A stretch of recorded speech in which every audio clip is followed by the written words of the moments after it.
Hi everybody, Bill Sky, the C++ guy. Today, I'm not only going to be the C++ guy, I'm also going to be the C guy. And what we're going to do in this video is we're going to go over the creation of numeric variables inside of a C or a C++ program. Now, why am I doing C and C++? Because C++ is an extension of the C language, and they both use the exact same basic numeric data types. So we're going to talk about that. There's going to be a future video on how to allocate character data and string data. Some of those might be separated between C and C++. I might put them in the same video to make it easier on everybody, and then label those areas that are C++ only. But as I said before, C++ is an offshoot of C. Now, what is a variable? A variable is a named area of your computer's memory, your primary storage, that RAM, random access memory, and that memory contains the data you're going to use in your program. You can think of memory almost like a spreadsheet.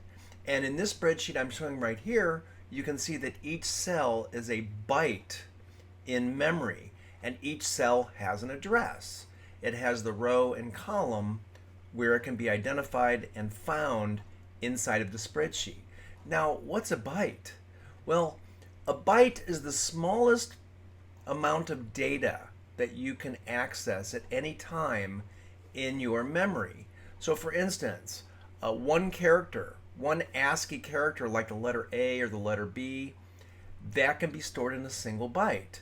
And what is a byte? Well, just like atomic physics, a byte can be subdivided into 8 bits.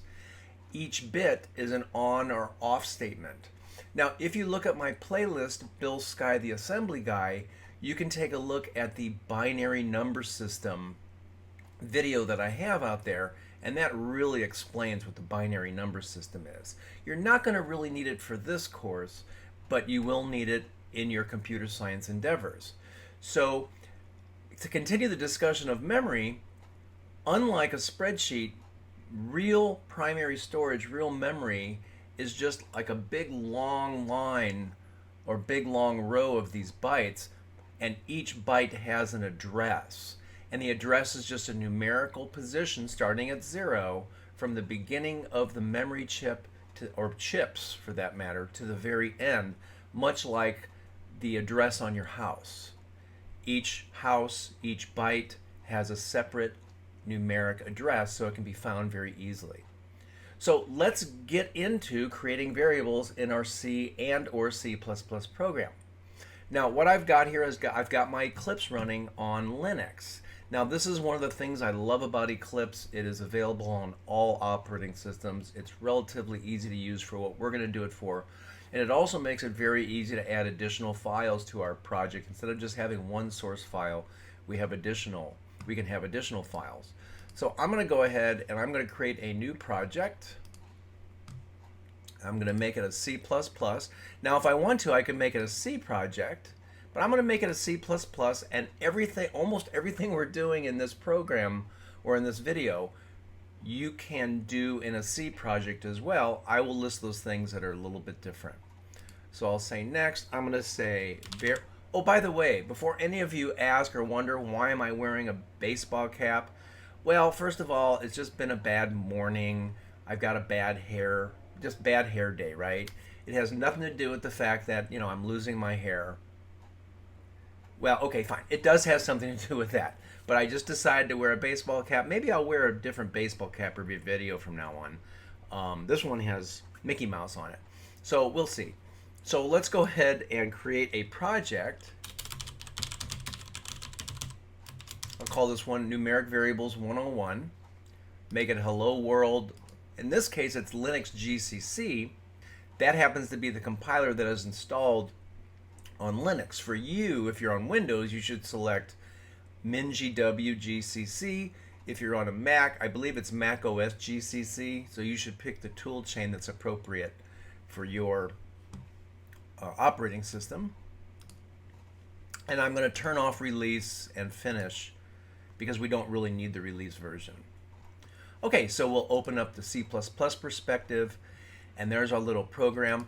let's go ahead and create some numeric variables. Again, we need variables to hold our data. Like for instance, if you're going to calculate the number of months somebody has been alive, you may ask them for the year of their birth. You have to store that year somewhere so you can do arithmetic on it. So you can calculate it, multiply it by the number of months per year.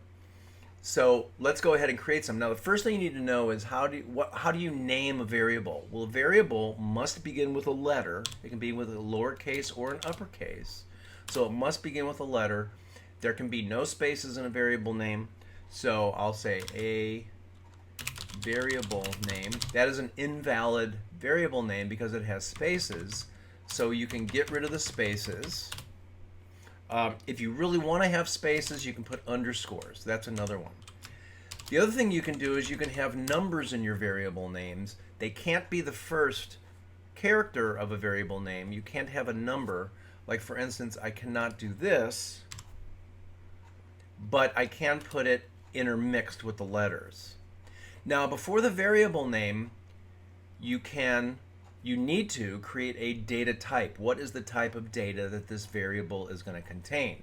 Now let me go ahead and close some of these little windows so we have more room. So what I'm going to do is I'm going to create what we call a short.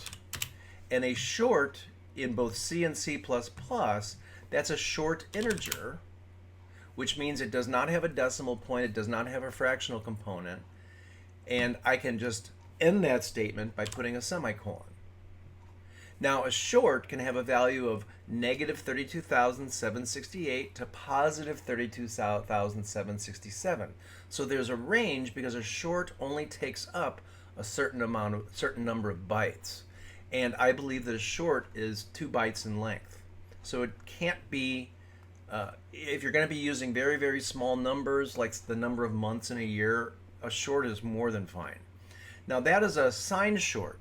So again, the signed short can go from minus 32,768 to 32,767. And let's go ahead and make sure we put the right comments. Now, if you didn't know this or I haven't talked about it yet, if you want to comment your code, which is really a good idea because then you can keep track of what it was you were doing in your code, and you can also let other people know what you were doing. A / and everything after that is a comment. It's ignored by the compiler, and it's really just a way for you to remember. So that's a signed integer, a signed short integer. Now, what if you want? Let's give it a good name. So I'm going to say a short int. Also, notice the way I'm naming it. First of all, I'm not spelling it right, but also notice the way I'm naming it. I'm putting the first letter of every word as an uppercase. That's called camel case. And that makes it very, very easy to have variable names without spaces, but they're very much easier to read. One other thing that you can put in front of your variable names, you can put an underscore. A lot of programmers do that. I'm not 100% sure why. I've never done that in my career of 40 years of coding. But I have seen some people do it, and some companies may require it. It may be a way to easily find all the variables in a program. We're not going to do that in this course, but no problem, you can do it. So that's a signed short. What about an unsigned short? So I can say unsigned short int, and I'm going to say a unsigned short int. And what that is a 2-byte variable, just like the short int, but you can't have a negative number. You can only have positive.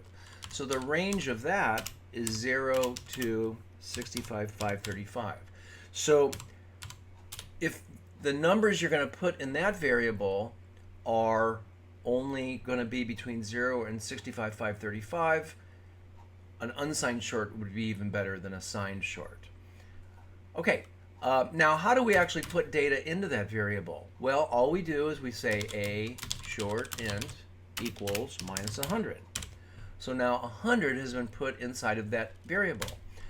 Let's do a unsigned short int. I'm going to put minus 100. Well, what's going to happen if I put minus 100?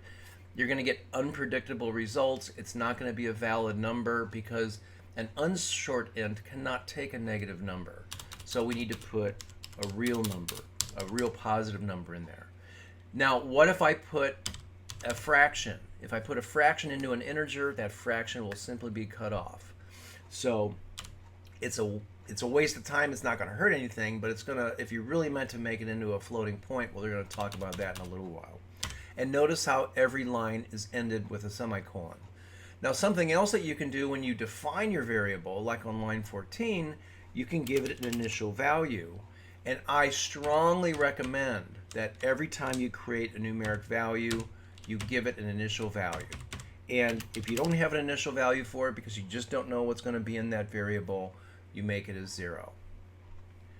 Okay, so what's another variable variable data type? Now, if you notice, I'm putting all of my variable definitions up on top of the program because that's really how the program is reorganized when it's actually compiled and made into an actual program, is all the data is put up on top. So you're assisting the compiler a little bit. Plus, the benefit to the programmer is that if you put all your variables on top, you know where to find all your variable definitions. I've seen some programmers define variables down below, like if I could create a variable here.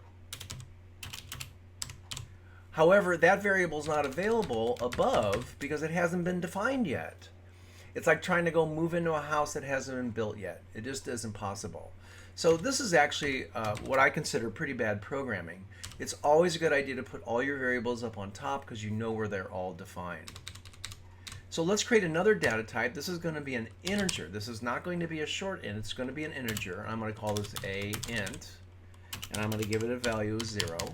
Now, an int is 4 bytes in size. An int can take a much larger number.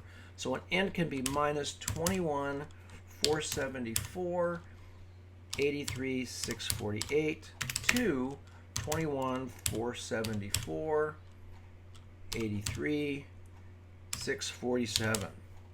And so it is a signed integer of 4 bytes. You can have a much larger, it's about 2 billion, a little less than negative 2 billion, a little more than positive 2 billion.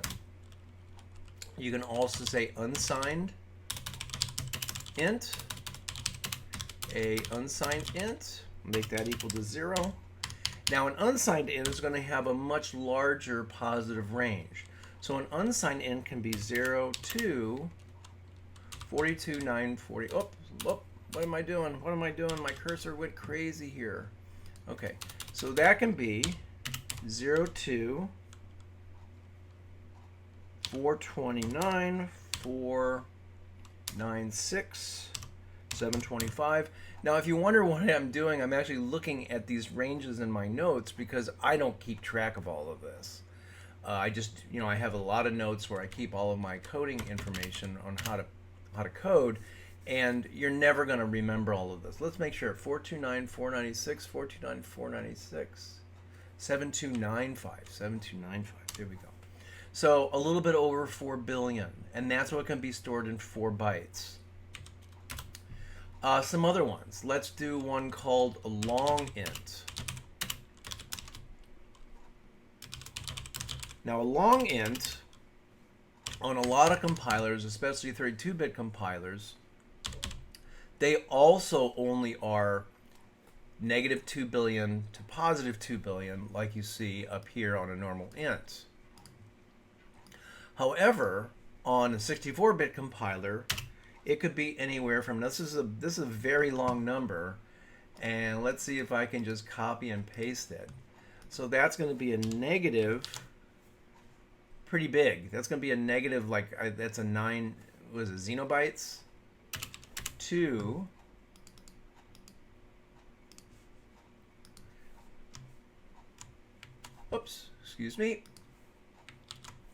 a positive 9 xenobytes. Now I'm going to get rid of these dashes because you might think it's a minus sign. So get rid of some confusion. So the more bytes that you have, the larger your number can be, or the smaller your number can be. So that is a long int. That's a signed long int. What about an unsigned long int? Let's say a unsigned long int. Initialize that to 0. And that's a huge number. So that's going to be anywhere from 0 to this big huge number. I don't even know what that I don't even know what that number is. It's just a huge number. And so with 4 bytes, you can get really, really large on a 64-bit computer. You can also have another data type for integers called a long int. Now, it depends upon your compiler, but most of the compilers, a long int is the same as a long int. It depends upon your operating system. It depends upon your compiler. An unsigned long int. Horrible variable name, by the way. You should make your variable names mean something. That's an absolutely horrible variable name, but I'm just doing it so I'm not typing all day long. And that number is going to be, and in this particular compiler, I believe that number is going to be exactly the same range as my long int. Now I've mentioned the size of the variables. How big are they? How can I find that out? How can I find out what the size of a variable is? Well, let's go ahead and take let's create a variable called int variable size. Make that equal to 0. Notice that every one of those lines of code has a semicolon.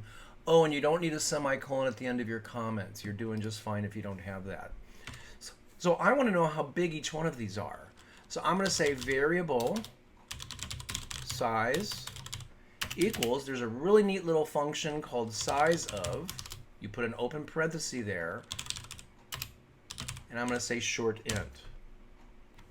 I can do that with all of those different sizes to get an idea of how big each one is. Let's go ahead and do the very last one. Unsigned long, and you'll be able to see the range. Now, right now, we're just putting that value into the variable size variable. So we're calling the function sizeof. We're saying, hey, in the parentheses, I want you to tell me how big a short int is, and I want you to return that size, that integer value to me, and I'm going to store it in variable size. Now, I'm not doing anything with it, right? So what I'm going to do is I'm going to do a count statement, a cout statement. And if you notice down here, we're couting a string. But let's also cout, or let's count our variable size. So I'm going to say count, double quote, a short is of size, variable size, and semicolon. Now right below that, I'm going to do the exact same thing. I'm just going to copy and paste it, but instead of a short, I'm going to say an unsigned long is of size, variable size. So that's going to send the data that I returned, that I got from sizeof, and I put in variable size, and it's going to print it out onto the screen. So we've done an awful lot here, and we haven't compiled a single time, which I don't recommend, but we're going to save and build all. And let's make sure it compiled okay. We've got some warnings here, down here on the console. When you're developing a program, it's okay to kind of ignore those at first, but when you're getting ready to finish your code, you really should go in there and fix every one of these. And every one of these warning simply says that we've created variables that we've never used. So the compiler is trying to tell you, hey, you're wasting memory.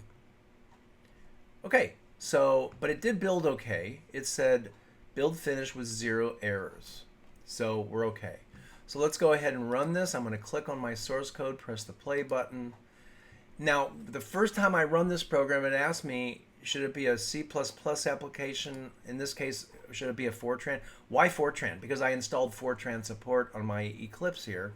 So I'm just going to make sure local C++ application. I'm going to click OK. Okay, so a short is of size. Well, this looks kind of weird, right? And the reason for that is we didn't put an end L at the end. And that means go to the next line and go to the beginning of that next line. Also, notice that our hello world is kind of in the wrong place.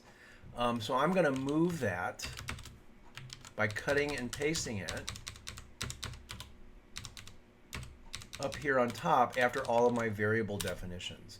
And instead of hello world, I'm going to change the title to welcome to my variable project. Just whatever you like, and enclose it in double quotes. Now every time you make a change like that, you have to save, build, and then you can run it. Now it's not going to ask you if it's a C++ program again after you've answered that the first time. So here we go. So this looks pretty good. Welcome to my variable project. A short is of size 2, an unsigned long is of size 8. So that's how we create integer variables and how we put data into them, how we initialize them.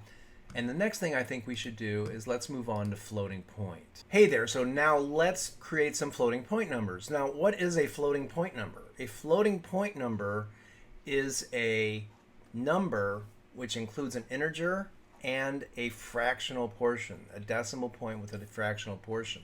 If you remember, integers cannot contain a decimal point fraction numbers. You can put them in there, but they'll basically just be cut off. They won't be rounded up, they won't be rounded down, they'll just be cut off. You'll lose that decimal point. So let's create some floating point numbers. Now I'm going to create some up here on top, and then I'm going to use them down below. So our first floating point is a single precision floating point, and that's just a float, and I'm going to call this my single float, a single p float, and I'm going to give it a value. Now you don't have to specify a value, you can just leave it like this, or you can actually specify a value. You don't have to put the decimal points in there, it'll do it automatically because the compiler will see that you're allocating a float, and it'll put those decimal points with the zeros in there for you. I like to do it just for documentation. And then there's another type of floating point called a double. I'm going to call this my double float. I'm going to make that 0 as well. Now, what's the difference between float and double? Well, a float is a single precision floating point, and a double is a double precision floating point. And if I'm not mistaken, a single precision floating point takes up 32 bits, where a double precision floating point takes up 64 bits. And really, what it means is that you can have much more precise, tiny numbers, much more accurate. Fractions in a computer just do not do well.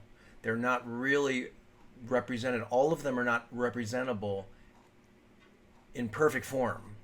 For instance, 0.11 is not represented as 0.11 in the computer's memory. It's more like 0.10 blah, blah, blah. You know, it's just, so the more decimal points you have, the more the precision, the more accurate your number can be.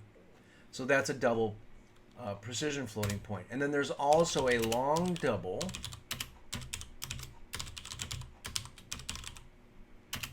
And that's even higher precision. I believe that might even be 10 bytes. I believe a long double is 10 bytes.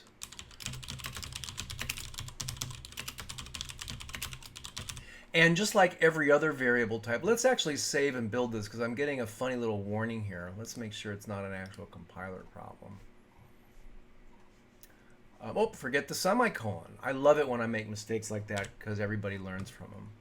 So I forgot the semicolon, and all of my problems went away. Now I have an awful lot of warnings, and that's because I haven't used any of these variables. Notice there's no warning on the variable size definition because I used that down here.